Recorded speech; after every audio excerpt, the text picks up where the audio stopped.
శ్రీనివాస పద్మావతుల కళ్యాణము శ్రీరస్తు శుభమస్తని జరిగే తిరువైభవం.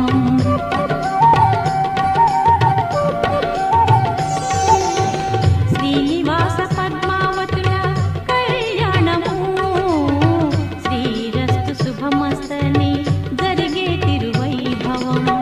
చరాచర జగతికి నిత్య కళ్యాణం, చరాచర జగతికి నిత్య కళ్యాణం. పురాణ పురుషునికే దివ్య వైభవం.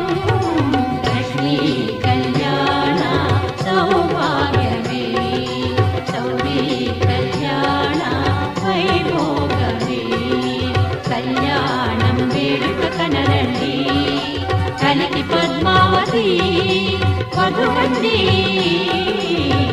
శ్రీ వెంకటేశుడు